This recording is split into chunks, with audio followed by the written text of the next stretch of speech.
to Chico and the Mick. What's up, Mick? Oh man, not much. It has been a hell of a week. Has it?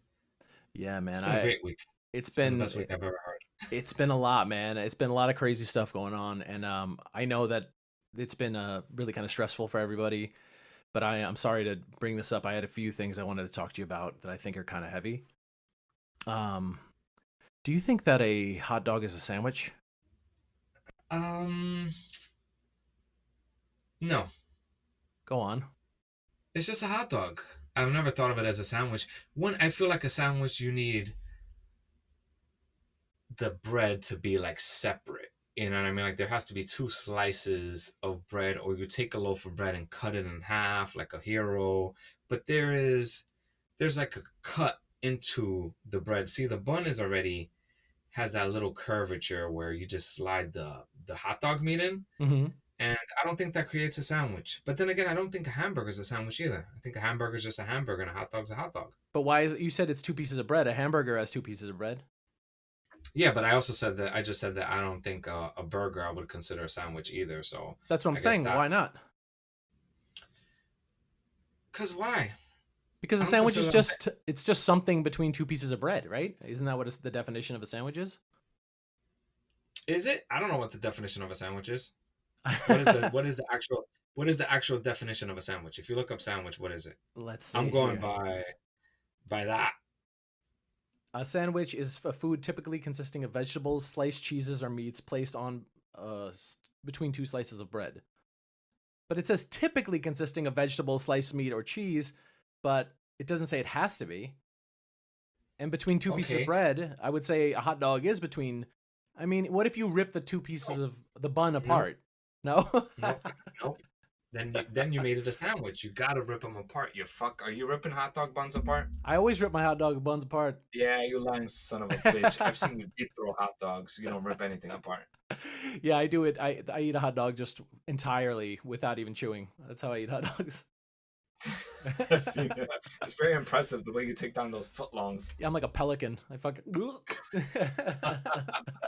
It's kind of weird when you take it back out and look at me. I don't know what you're trying to I vomit it up and let you have it. do.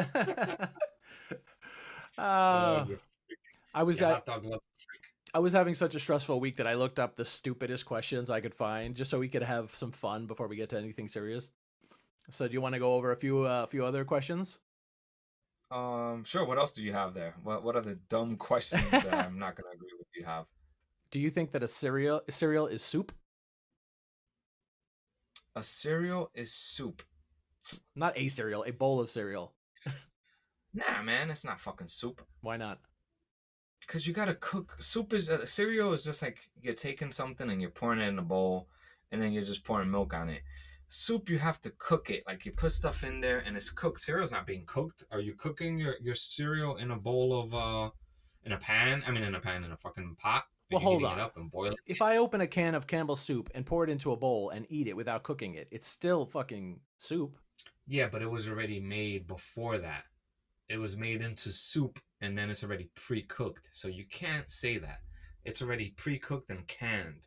You're not just like canned soup is not the same as cereal. Okay, but what if I put all of the ingredients into a bowl of water and then stir it up and then eat it without cooking it? Isn't that still soup? If you pour it into a bowl of water Yeah, and like if eat I it take without some cooking, carrots and some potatoes and I just throw it in a bowl of water and then I just stir it up and don't cook it at all, you wouldn't call that a soup? no. Wow, you're so one single-minded on this. You're the Nope, worst. I'm not gonna agree with you on this. That's not soup. So it's And about cooking. cereal, do you eat cereal hot? Do you cook it? I used to in the wintertime I would actually microwave my milk and then put my cereal in when I was a kid. So technically it was you could say that's cooked, right? Microwave cooks the food. No, it doesn't. That's just what lazy people think is cooking. Ah, damn it. I was really Because thinking doesn't cereal needs like don't you eat cereal? Do you eat cereal with water? I You have. make a broth? I have You're and thus. fucking weirdo. You've never been out of milk and you put some water in it? No, I'd rather eat it dry. What the fuck's the matter with you? You ever have it with orange juice? I used to do that too when I was out of Oh, milk. that's disgusting. That's so much sugar now that I don't really mess with carbs that much. So that's like unbelievable amount of carbs for like the most disgusting tasting thing in the world. Yeah, but I would say that that is pretty. That's the idea of that sounds gross, like sugar upon sugar. Oh, Yeah, I know. jeez. But when you're a kid, that's delicious, man. All right, here's one. Here's a question. How many holes does a straw have? How many holes does a straw have? Yeah, Two. I say one. Why? Because it's just one going straight through into the tube. You sure? It's just one big hole, isn't it? I mean, where's the second hole? No, There's only one hole. Where's one. the second hole? No, it's one on the top and one on the bottom. The whole thing is hollow. There's no. You're not drilling through the whole thing. Both. It's just one hole. No, it's two holes. I disagree, man. I think it's No, no, one no. big Have you seen hole. the way they make straws? The way they make straws is it starts off with no hole, and then they make two holes. You fuck. It starts out with no holes. Yeah, it's like a thing with no holes, and then they start making two holes. I've seen it. It's a thing. It's a union job. There's a job for hole number one and a job for hole number Yeah, two. Are you trying to yeah, take away the union jobs? yeah. Absolutely, man. Break up the straw There's a union. job for the hole puncher number two. Well, okay. Let's put it this way: if you're digging to the other side of the planet, you dig a hole. You dig one hole, and you get to the other side through that one hole. You don't dig two holes. You would never get to the other side. You'd have to dig two holes. You'd have to have somebody on the other side digging a hole, and then that's how you create a hole to the other side. I think we're gonna have to disagree on this one because it's just one hole. It just happens to have two entrances, but it's just one hole. Nah, it's two holes. I'm telling you. I'm telling you. I'm telling you, Uh, this is what it is. You're not listening. This is what it is. this is exactly what I needed. The stupidest conversation in the world because my brain has been just nonstop bullshit. Like the world coming to an end for the last like month or I guess 6 months really. So this is really nice. Here's one. Do you eat scrambled eggs with a spoon or a fork? I eat it with a fork. That's just ignorant. I only eat the only thing I eat with a spoon is soup and cereal, which are not the same thing. Yeah, you mean you only eat soup with a spoon since cereal is No, you soup. fuck. There's two different things. There's soup. It is a soup. They have a soup spoon and a cereal spoon. I use my cereal spoon for soup and my soup spoon for soup also, so it's the same Ah, thing so for me. you admit that they're two different things. Thank you very No, much. I said I use them both for the same thing. I use Yeah, both. but they're not but they're two different things. So you use one spoon for two different things, for soup and cereal. You acknowledge that cereal is a thing. That's all I have to say. I just I use the words that people use. So you say cereal, I call it soup. Oh man. All right, I've let's see. Okay, what do you think okay, if you play a gay guy in a movie, do you think you still go to hell? If you play a gay guy in a movie, do you still go to hell? Well, that would mean that I acknowledge the gay guys go to hell, but I don't believe in heaven and hell. But I guess if you are a Bible lover and you play a gay guy, yeah, you're probably still going to hell for playing him. Yeah, I was just hoping for a laugh on that one, but I got nothing. This guy like actually thinks it through and shit. No, no, no. I'm thinking it through. I'm already on edge with the soup and spoon. You already got me on edge. Oh yeah, you want it? You're Yeah, I'm on thinking about edge. that? Soup versus cereal. Yeah, soup versus cereal got me on edge. I don't That was trust good, you, right? bro. See, I wanted us to loosen up a little bit before we get to the more serious business at hand. I thought Listen we could up, have a I'm little angry laugh. at you. I don't know if I even want to talk to you anymore. Anyone who says soup is cereal can go fuck himself. Yeah, yeah. Fuck people like you. Can't be friends with you. And is a thumb a finger? Is a thumb a finger? Yeah. Yeah, Why? yeah. Because it's on your hand. What is the definition of finger? Finger is whatever's on your hand, right? Like they're all fingers, no? Is a A thumb finger's supposed to what? be a different thing? Yeah, a thumb is not a finger by definition. Each of Oh, the then I four guess it's slender not. jointed each of the four slender jointed parts attached to either hand. The fifth is a thumb, according to the definition here. So you're wrong again. See, you're wrong about all this stuff. You think soup isn't cereal. You think I'll give you thumb. I'll give you thumb. I'm not giving you soup. I'm not giving you hot dog, You're not giving me shit. I and just I'm looked not it giving up. you.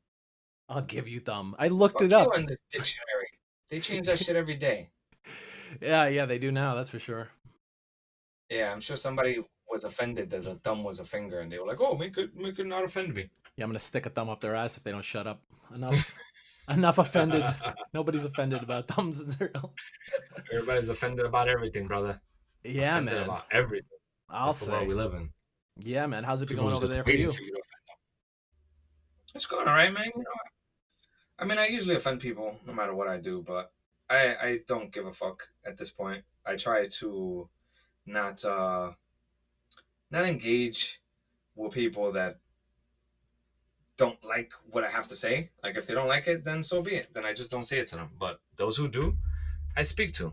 Like the other day, I tried doing, for the Juan Too Many podcast, I tried to talk about the heavy topic last week of the Kenosha shooting, and I had a real hard time expressing it, and I almost didn't share it. Like I had a real hard time expressing it. Like I was like, oh God, I have to constantly remind people that I'm not saying unarmed black men should get shot in the back or anything, and I kind of have to keep hammering that home. And it's ridiculous to me that I have to keep repeating that.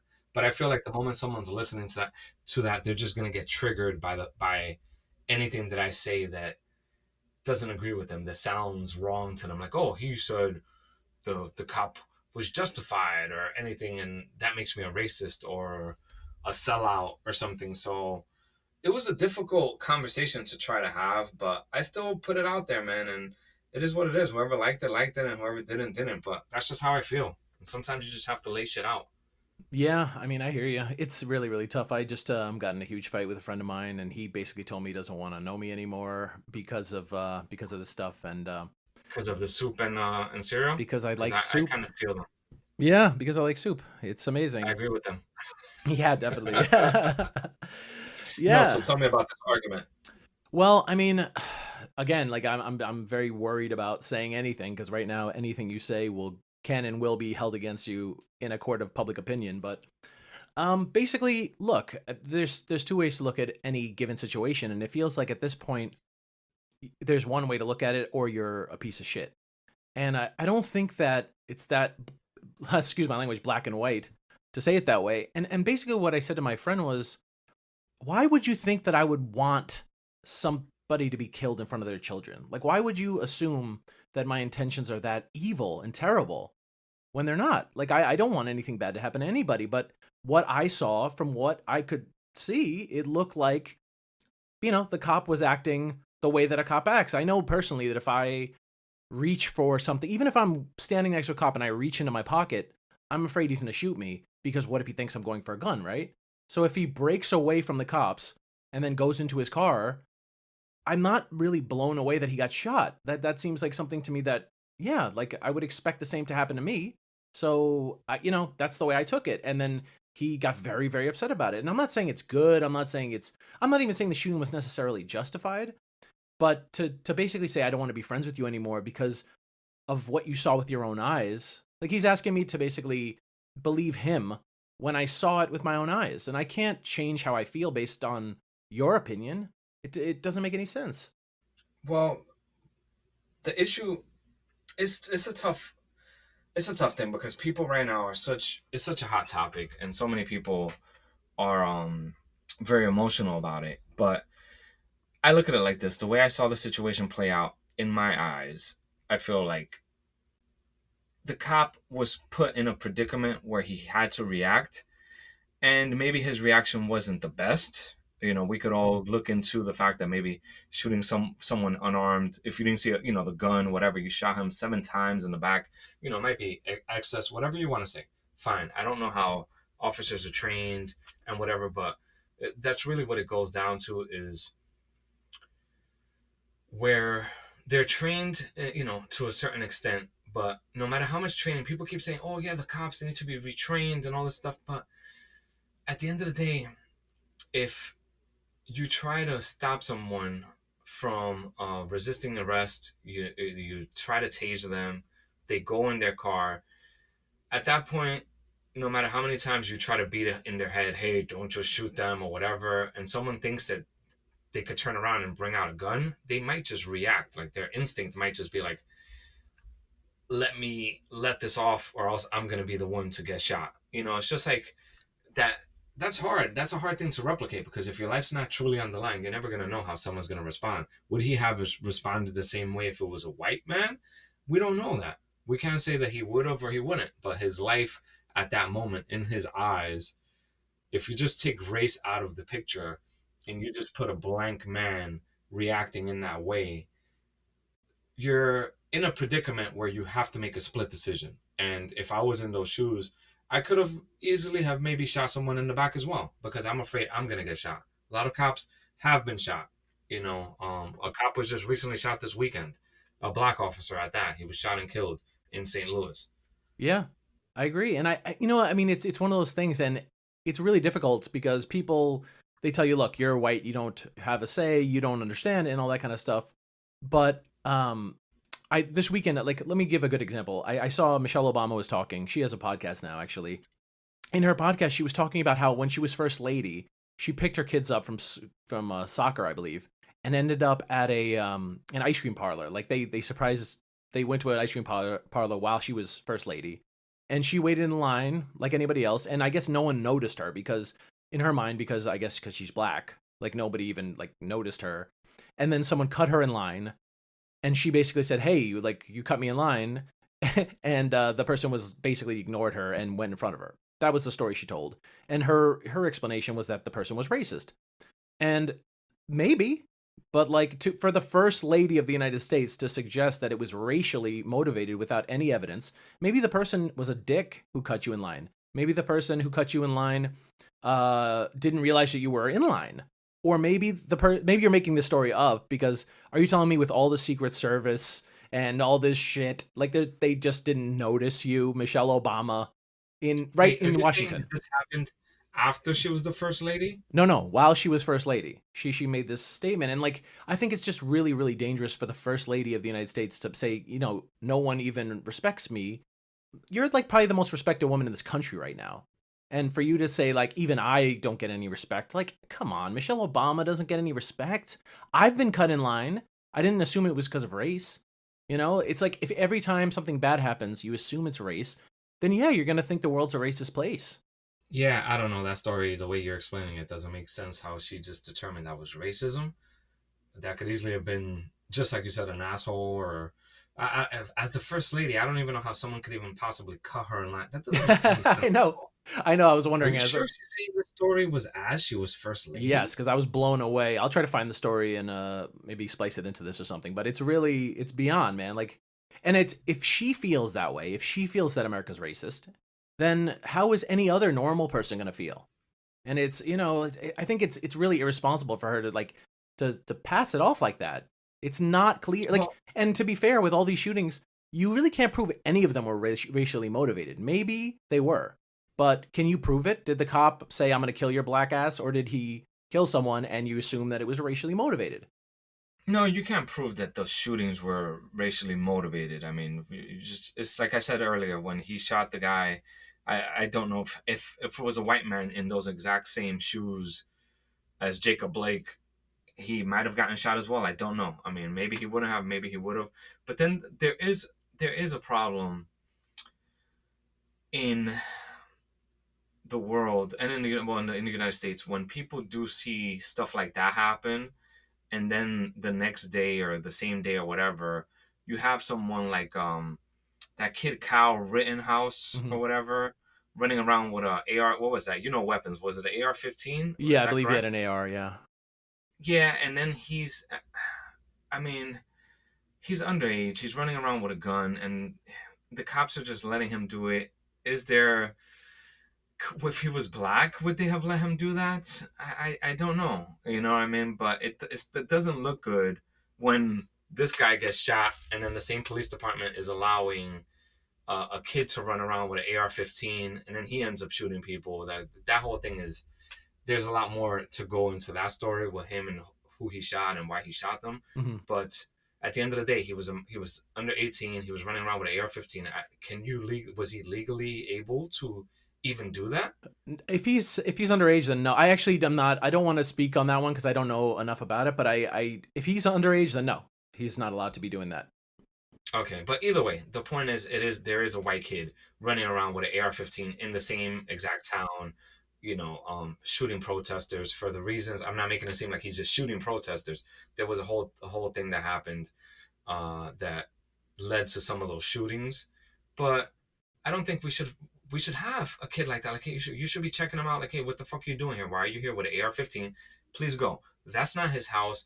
To me, if he was on the rooftop of his house, on the rooftop of his business, or inside his business, his family's business, that's one thing. But when you're letting a white kid do that in the same time frame that a black unarmed black, because I mean, at the end of the day, whether we want to say he resisted arrest, he went for a knife, he was technically he was shot in the back. So when someone from is looking at that, like, he was shot in the back. I know the whole situation, the way it played out.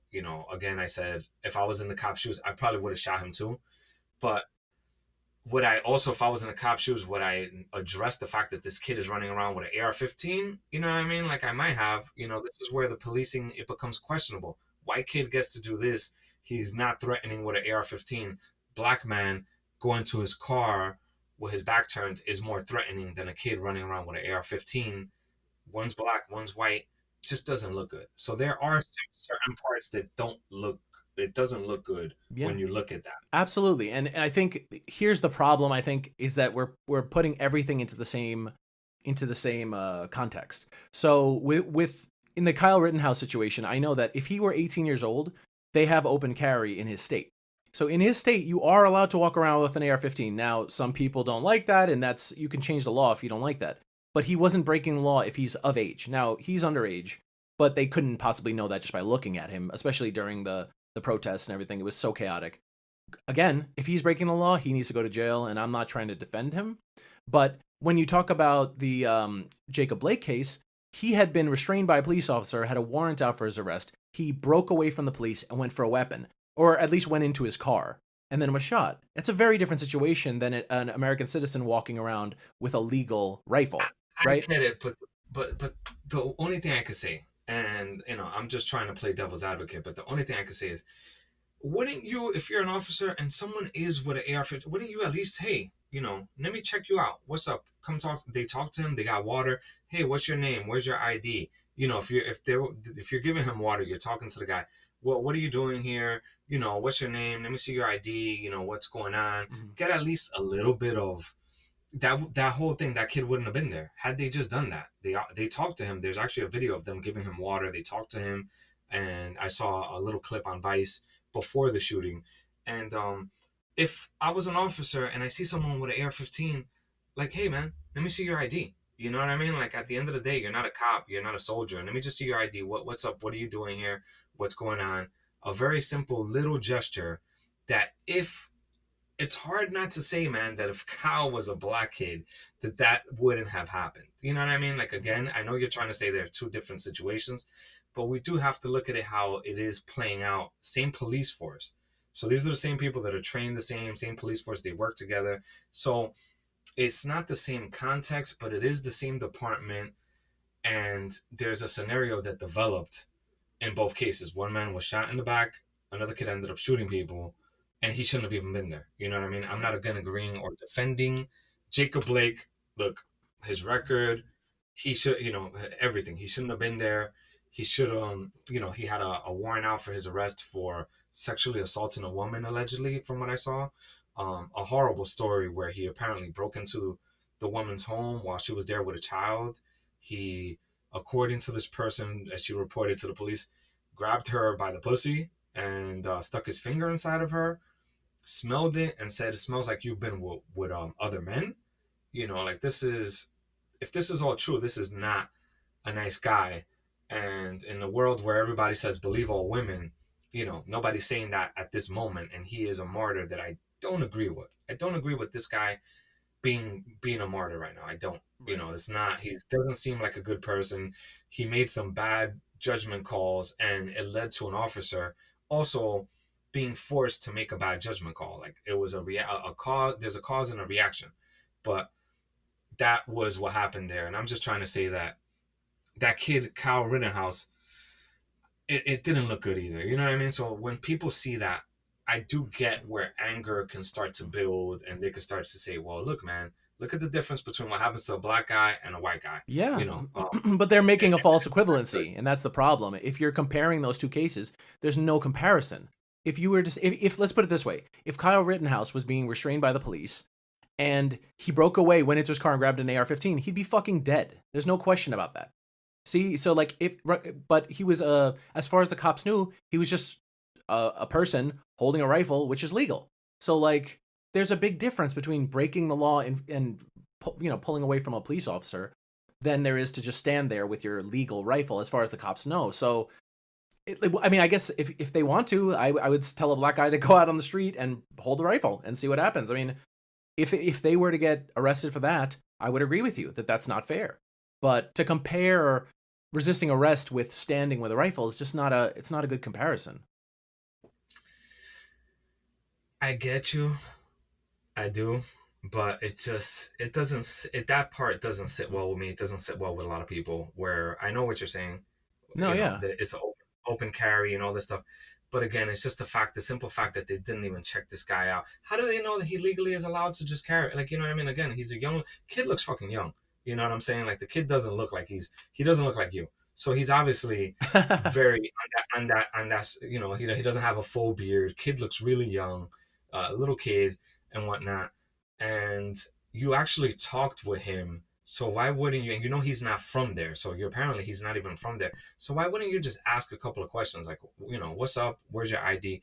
Again, I know what happened, but it is hard for people to understand that. No, It I really is. agree with you. I mean, I'm not from a state where people open carry, so if I see someone walking down the street with an AR, it's gonna freak me out. And I'm not anti Second Amendment at all, but it's just something that I'm not used to. I don't know what it's like where they live. Maybe people carry open carry all the time, and the cops didn't even think about it. I don't know. I honestly don't know, and I'm not trying to defend the guy, but people who live in cities where they don't open carry, to them it looks like, well, look, a white guy with a gun and a black guy he didn't even have a gun, and like, it's how is this happening? But it's, you don't understand the rules of the road, you know what I mean? So to judge it through your own eyes when you don't understand the open carry law, it's, you're gonna be upset because you're not looking at it the way that the cops are looking at it. Understood. I get you. I get that you wouldn't feel it's the same. I'm only making the comparison that it is the same police force, and one kid.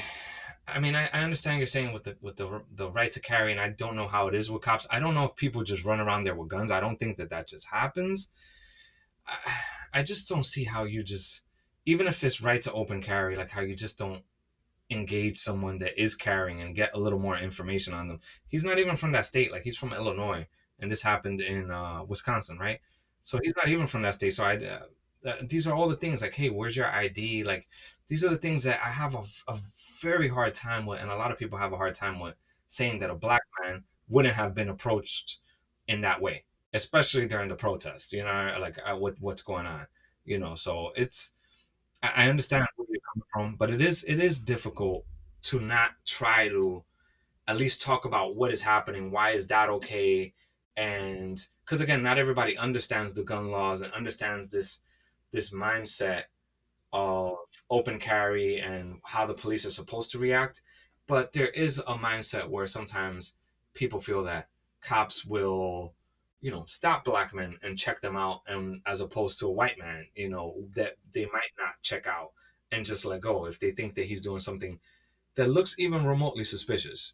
So that there has been that happens, and there's reasons for that sometimes too, because a lot of times, unfortunately, they're in high environments where the people that are perpetrating these crimes happen to be black, and we can't pretend that that's not happening. A lot of times if you're a cop and you're in an environment where you deal with people who have are committing crimes on a regular basis. I don't just mean black men in general, but they're the ones who are, if you're in an area where it's black men committing a crime, you're going to tend to gravitate to that is a black man.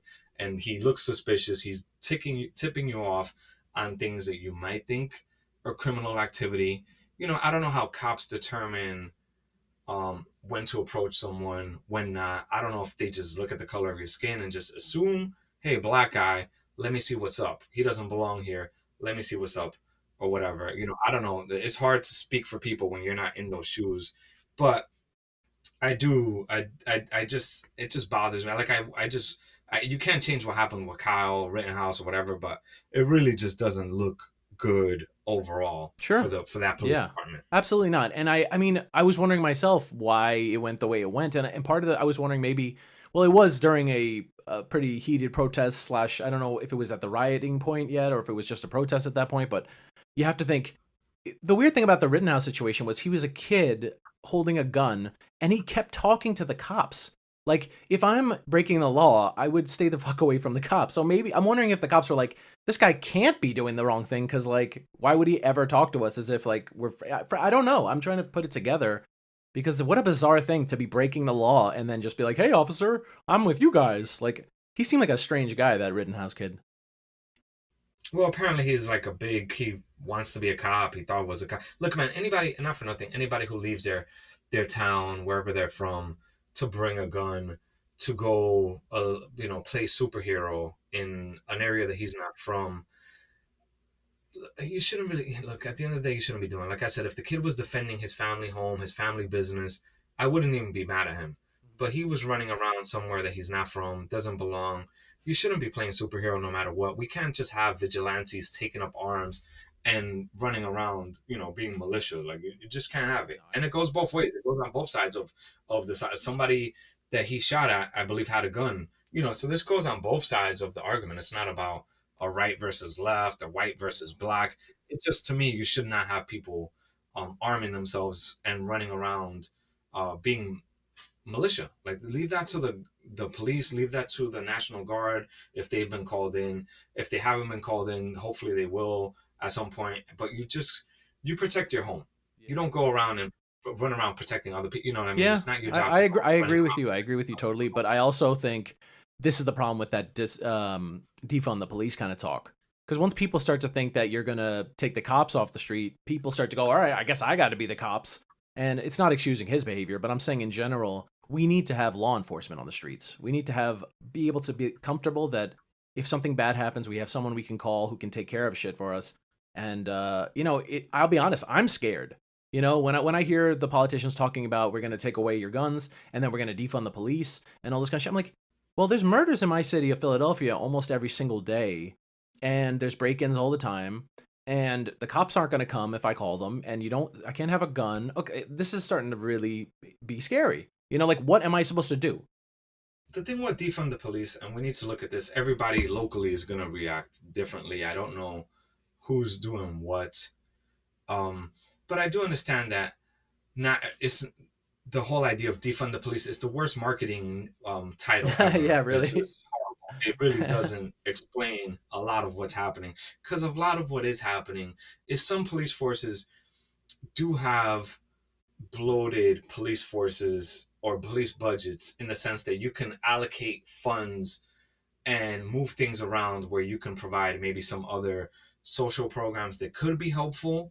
I'm not saying that social workers should be the ones running around responding to shootings or drugs and all this stuff, but there are situations where you can work something out in the right town. Like, if you have the right size police force and you handle it right, there could be a way of allocating funds away from the police force into something else that's kind of like a partner to the police force that can help the community, also help the police, kind of like a liaison where people are building community rapport. There's um situations where they're better trained to de-escalate the situation. I think sometimes people will respond a little better under certain circumstances to someone who is just talking to them, that's not that authority figure of a cop. Some people do have a stigma against cops. It's like hard for them to see someone with a gun and a badge and just telling them what to do.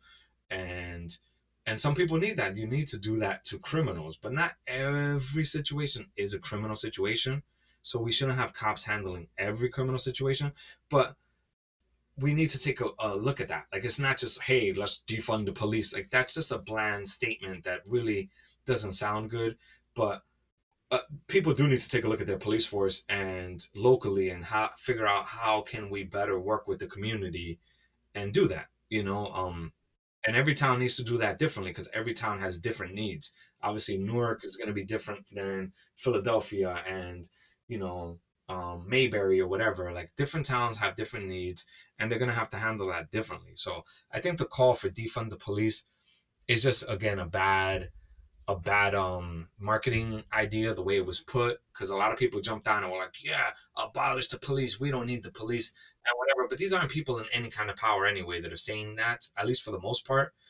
The politicians locally here that I've heard and I've looked into in New Jersey, the ones that would affect my livelihood, are not calling for any of that at all, which I'm happy about. So everybody needs to take a look locally, what is happening locally, because our police aren't nationalized and they're never going to be nationalized.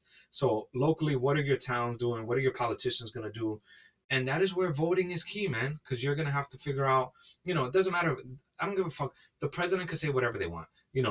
These guys could say whatever they want. They're really not affecting what's going to happen to me here in Newark when it comes to my police force. So you could say you're the officer of law and order. You're the president of law and order, or you're the president to be of law and order. None of that shit matters, because it's what's going to happen locally. They're the ones that are going to make the decision. Yeah, yeah, absolutely. I mean, they already defunded New York, right? So I don't know if that's actually gone into effect. But remember, they disbanded the plainclothes unit. I think they took $1 billion out of their overall New York budget. They have the biggest police force in the country, so it's not anecdotal. I mean, it's not excuse me, it's not a theory at this point. It's real. There are cities that are actually implementing these laws. So, it's so frustrating when I talk to people because they're like, they don't mean defund the police. They don't mean ban the guns. They don't mean like, I'm like, but they said it. Why would I doubt them if they say that? Like, oh, you're misunderstanding, bro. They don't mean defund. What other thing could they possibly mean? Defund. It means take funds away from them, right? That's what they're doing. Yeah. Even if they put it towards something else, they're still defunding the police. So it's like this kind of trick, this word trickery that I keep hearing people using. But it's a little confusing. I mean, as for New York, I get that they did respond. Again, these are the politicians that we have, man. I'm not a fan of de Blasio. I'm no longer in New York, and I'm glad I'm not, because I'm not a fan of him. I'm not a fan of his politics. And these are the drastic measures that they did as a response. Like, hey, look at what we're doing. I think LA did the same thing, if I'm not mistaken. They also, I don't know if it went into effect, but they announced that they were going to trim a certain amount of their funding and put it towards something else. And I don't think that you can make a decision like that.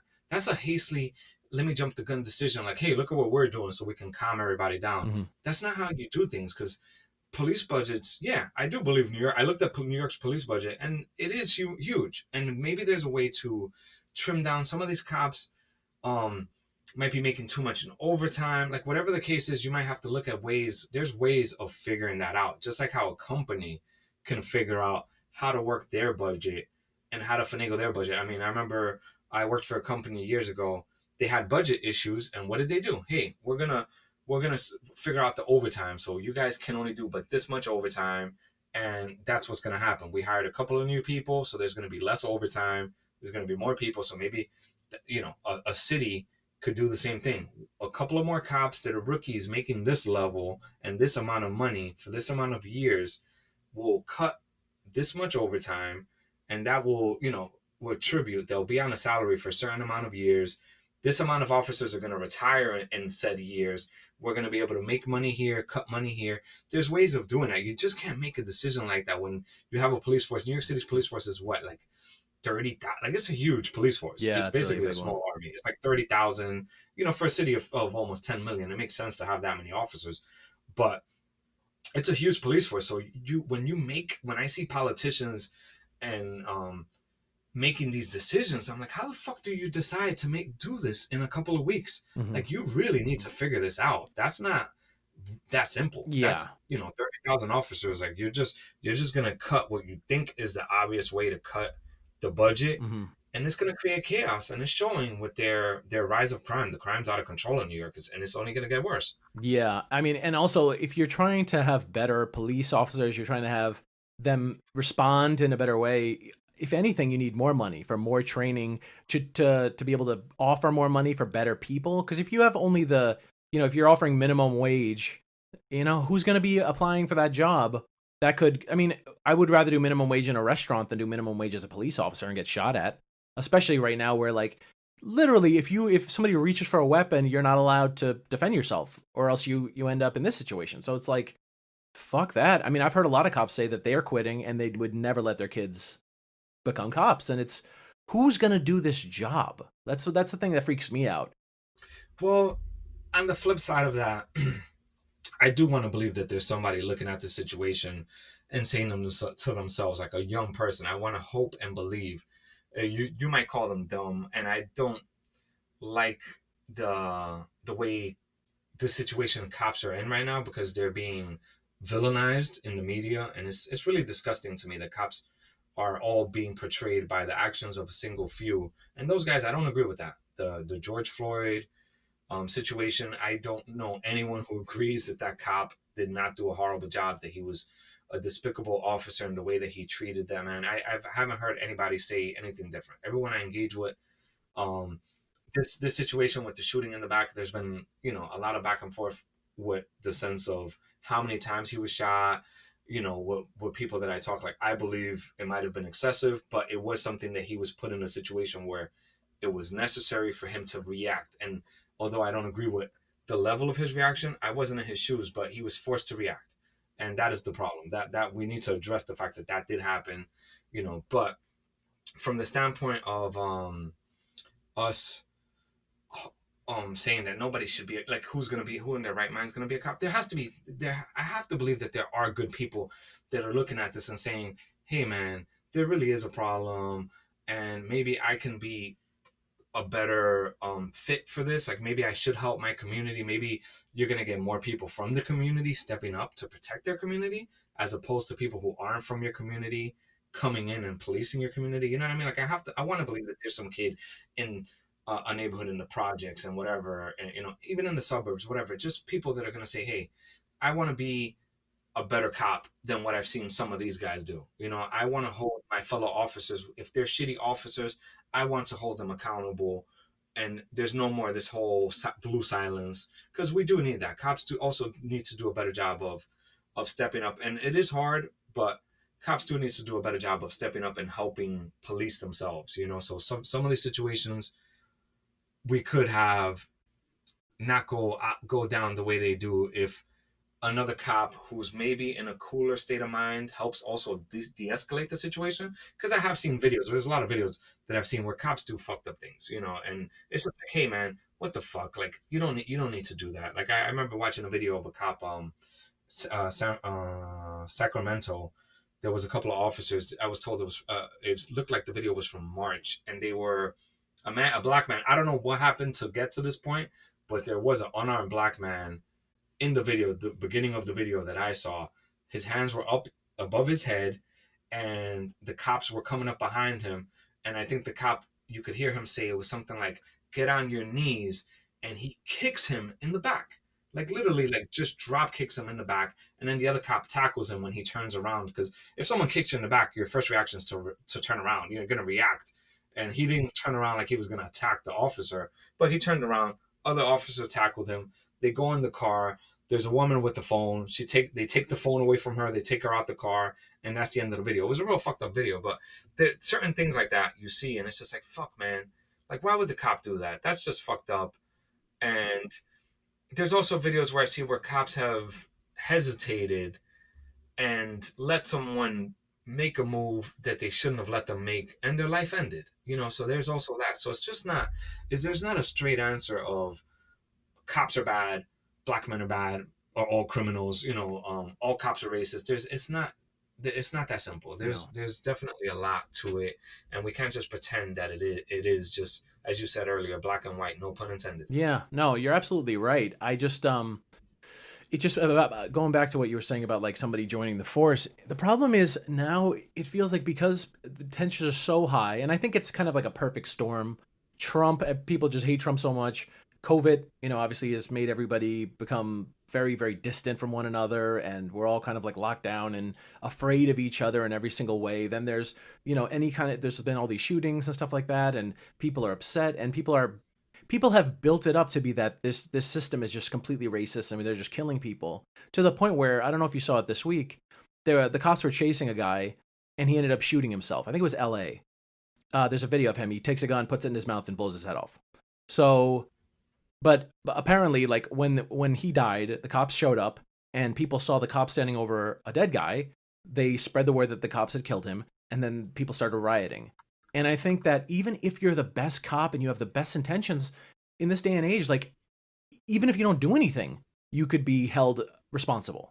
It's not necessarily the bad cops, and just a cop that may have just made a bad decision in a moment that he had to make, and again, sometimes we just can't ignore, people ignore the fact of why are they put in this position where they're making this bad decision. Like, we can't ignore that. We can't ignore the fact that some almost always there is some resisting of the police, and we also have to understand, like, why are people just resisting the police? Are they just bad guys? Are they bad guys? You know what I mean? A lot of times they have these records. Doesn't look good when someone like a Jacob Blake, to me, has this kind of record on him, out, a warrant out for his arrest for doing what he did. And I'm reading the story. He doesn't sound like a good guy to me, and I'm not saying that that's what's happening with every black man who's been shot, but there are instances where you've looked into their background and they have very shady backgrounds in the sense of they've done some nefarious shit. And that doesn't mean that they should be killed in the moment, but it does. You do have to understand that if someone has a violent history, they're resisting arrest. It does go together. We can't ignore the fact that if someone is a danger, has been a danger, and they're posing a danger to the cop, then we can't just blame the cop for trying to protect themselves and save their life. Yeah, I absolutely am 100% on board if you're only trying to protect good people who've been shot. But when you start defending people, like with the Jacob Blake case, they first said he was just an innocent guy doing nothing wrong. And then it became, oh, well, he was resisting arrest, but that's not a big deal. You don't shoot someone for that. And then it became, well, he has a warrant out, and this happened, and that happened. And still they're like, yeah, but you don't shoot a man in the back. And like, it seemed to me that no matter how much evidence you show that this was not what you thought it was, you've already kind of set that in your mind, and you can't change your mind. It doesn't matter if he was going for a knife. It doesn't matter if he has a felony for sexual assault. None of this matters because the cops are bad, and that's the narrative, and that's it. And that's where you lose me, because if you can't change your mind with new evidence, then this is religious, and you're just a religious person, and you're not going to change your mind with new evidence. So you're not somebody that I can trust, and I don't really care what you think. So now, to go back to this, all started because you said you had a breakup with your friend over this conversation, and my point to you is: do you feel the need to have these conversations? Whatever, like, how does this come up? Because I personally, I talk to you about this. You're one of my closest friends. I talk to you about things like this because I actually care what you have to say. I know you're an understanding person. I don't talk to everybody about this. I don't talk to everybody about my politics. It's the same way I don't talk to everybody about God. There's certain things I get along with a lot of people, and I find common ground with a lot of people. And maybe because I'm not on social media following what they're doing and they're posting, things that I don't believe in, it makes it easier for me to kind of out of sight, out of mind. But at the end of the day, I know they might feel a certain way about something. It doesn't take away from my friendship to them. Like, if someone doesn't agree with me on this, I could agree to disagree. You know what I mean? Like, look, that's your feeling. As long as you're not trying to force it upon me and forcefully change my mind, even if you don't agree with the evidence that I see, you don't agree with anything, just fine. Keep it to yourself. You know what I mean? Like, that's how I feel. Like, if we're not gonna get along on that conversation, I'm good with just keeping it to yourself. We love sports. Hey, let's talk sports. We love comedy. Hey, let's talk comedy. Like, you could still be one of my best friends, and we don't have to talk about this one thing. I feel like so many people are so charged up right now, politically, BLM, cop shootings. There's so many COVID. There's so many things that people are disagreeing on, and it's causing many rifts in families and friends, and people are afraid they're going to be disowned because they support this candidate and they believe in this. And to me, that's all just ridiculous, man. Like, I don't give a shit. Like, I've had arguments with people, and I'm still gonna be their friend. If they don't want to be my friend or care for me because of my political thoughts or my views on certain parts of life, then fine. If you think that makes me a bad person, by all means. I try to be open minded, and I try not to engage in people when I see it's going that way. I try not to engage with them because I understand that at the end of the day, some people are just going to put their boots down, dig in, and stand by their quote unquote team no matter what. And they're not really going to listen to what I'm saying. They're just going to let me talk and just wait to respond. And then it becomes an argument and it spirals into a I hate you, you're a fucking dick, I can't deal with you, we're not friends anymore. Yeah. And I try not to get it there. Hmm. Yeah, I mean, actually, speaking of this conversation I had, well, first of all, the idea that you shouldn't get involved is gone now because the whole silence is violence narrative. Everyone's talking about this. Hey, if you're not part of the solution, you're part of the problem. And that's what happened to me. My friend reached out and he said, "Hey, how do you feel about this?" And I said basically what you and I have already said today, talking about this issue. And he basically said, "Look, well, fuck that. It's, if you're going to be that way, then fuck you. I don't want to be your friend anymore. Like, basically, lose my number. I want nothing to do with you." He goes, This election is not about, uh, it's not about conservative and liberal. It's about good and evil. And if you support evil, then you're the problem and fuck you." And basically, dropped the mic and walked away. And it was actually about the Rittenhouse situation. That was the straw for him that broke his back. And I said to him, "Well, you know what? Well, actually, first of all, I was going to say really horrible things to him because I was really annoyed that he would throw our friendship of 10 years away just like that. But I ended up reaching out to him with a little bit of more like compassion. I said, "Hey, man, like, instead of saying, let's stop talking, why don't you show me what you saw? I'll show you what I saw and we can talk about it. Maybe we'll come to an understanding." And I sent him the video I saw, which shows Rittenhouse on the ground. There's some people chasing him, and then they come at him, and he shoots. He sent me a video of Rittenhouse. It was kind of a grainy video of Rittenhouse, I guess, shooting someone. Kind of hard to see. But we both saw that the other person was not talking about the same video. And it actually brought us together because he's like, "Oh, shit, man, I never saw this angle." And I was like, "Yeah, I never saw your angle either." Maybe we actually we didn't have all the information before. And we're so charged up that, I mean, for you to say you don't want to see me anymore, look, we weren't even talking about the same video. Yeah, I saw both those videos, and so I get it. It was. And I'm not even saying pick a side. I'm saying, look, we didn't even know. So why, like, before you disown your family, before you disown your friends, why don't you just talk to them? We're in this place where, like, you're not allowed to talk to anyone who's, the other. So you say, "Oh, you're evil." If you're gonna, this kid actually said he's not gonna go to Christmas or Thanksgiving because his family likes Trump. And I'm like, really? You're gonna let Donald Trump ruin your entire life? Like, yeah, that seems very stupid. Just don't talk about Trump. How about that?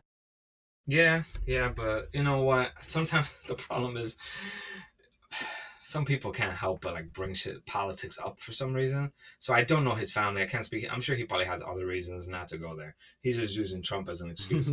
But if you're ready to just throw, like, it sounds like when he reached out to you, he already had, since he only saw one video, he was already coming at you with an agenda because he only saw one part of it. And this is a lot of what's happening is people aren't looking into the whole picture. Like when it comes to Rittenhouse and the decisions I've made off of what I've seen, I saw both videos, so I understand the full picture that's on video. Um, I'm not going in with one side or the other. So I took both videos and I made my judgments on what I feel and how I feel about it. But now, if someone only saw one of those videos, I could easily see if you're given one video and you only see that, you're like, whoa, well, what the fuck? Like, video number 2, he's in complete self defense, like that he has to do what he has to do. Video number 1, you see, in from my perspective, you see why he had to be in self defense because that's not good either. There's a whole lot of things going on there, and we're gonna have to leave that into courts and to figure out these videos and everything else. So without getting into that, I just have to say that it's basically those 2 videos represent the media that we have and the misinformation or the lack of the full picture. Like you're only getting one side. You got one side, he got one side, and the way the media is today, you need to look at everything. You need to try to do your research. Unfortunately, because you can't trust what you're getting, and we're getting so much misinformation and so many things that are just they'll leave out. Like one headline will say, "Unarmed black man shot by cops, by white officer," or whatever, and then you look into that and you're like, okay, well, these are the things that led into this clickbait headline that's really horrible. And if someone doesn't look into the whole picture, they're gonna be like, "Oh, fucking cops are evil, they're racist and whatever." But if you look at the whole picture, you could be a little more understanding of, well, it's not that straight up, like this is what happened, and you can start to make judgment calls based off that. Now, people are gonna see things, they're gonna see life in their blinders no matter what, because some people are just like that. But I like to take a look at the whole picture and bring it in and then make my decisions based off of what I know and make an educated idea and an educated opinion based off of what I've been shown. And I'm also open-minded where I won't ignore the fact that you're bringing me information and your perspective. Like, we don't have to agree on everything. We haven't agreed on everything in the past, and that's fine. We're still friends, and Yeah. I'm not gonna end our friendship over this. But No. people are charged up. Yeah. People are really charged up. Exactly. It's scary. Yeah, it is scary. And like even if you think about like the worst case, I mean the Floyd case, in my opinion, is one of the most egregious ones, right? He was kneeling on his neck for 8 minutes and 47 seconds, and everyone watched that video, and it's horrendous. We all were disgusted to see that. But if you ask the average person right now, was that racially motivated? They would say yes. And there's absolutely no evidence that it was. Maybe it was, but the fact that we're letting the world burn because of a racist killing, you could say it's a bad cop killing, but now we're making this a racial war when we don't even know this guy might, I mean, who knows what his mentality was. So the media, even if they don't lie to you, they pump this feeling into the air where everyone's like, this is racially motivated. But like, we don't know that. And we can't just jump to that conclusion every time, anybody gets killed. It doesn't matter if it's a white cop, a black cop, whatever. Now, most people don't want to just murder somebody because they're black or white or green. It's just not true, Yeah, I agree. I don't want to believe that cop got up that day and said, "Hey, I'm going to kill a black guy." Like, that's not what happened. I mean, I can't speak for the cop, but just realistically speaking, it was a bad situation that went that way. It went awry. And there's two sides that played into that. Yeah. Cops could have done something maybe different, but he also could have done something different. I get the cop's the civil servant. He's the one paid to do a job. And now people are like, "Oh, well, the cop shouldn't have done this." But look, man, it's a lot easier said than done. It's like, armchair quarterbacking. Like, you just really don't know. You're not in those shoes, and it's a tough job. I think anything else you have to say with that? Because yeah. One more thing. Your cereal and soup and I was about to say, a hot dog is definitely a sandwich. You fuck. It's not. Fuck off. Go heat up your cereal. I'm gonna go get a nice hot dog sandwich and a bowl of soup cereal in a minute. Yeah, that's gonna make me not talk to you. It's not your Black Lives Matter stance. It's this. I'm not talking to you based off your hot dog stance. All right, brother. Well, we did it. I mean, hopefully we came across all right. And I love everybody, man. I hope everybody knows that. Racist scumbags that hate black people and are all about. Yeah. Blue. No. Listen, man, we do love all people. It's a conversation. Look, everybody. So it's a hard conversation to have, but we can't be afraid to have it. If we're gonna be afraid to have it, and we're only saying one side and all agreeing with one side blindly, and we're not taking our own opinions and making our own guesses of what we think is happening and are running off emotion. We can't just run off emotion. We need to have this conversation. The Mick learned something from his friend learned something from him, and they were able to come to a compromise. Sometimes you have to try that. And if you can't, then that doesn't necessarily mean you have to hate someone and not go to Christmas dinner. Just don't talk about it. Yeah, man, absolutely. Unless it's cereal and soup, then they should go fuck themselves. I'm going to get you a hot dog soup. Yeah, fuck you. All right, brother. Good stuff. Next time, everybody. We'll see you guys later. Yeah, thank you for following. Keep it up. And that's it for Chico. Adios.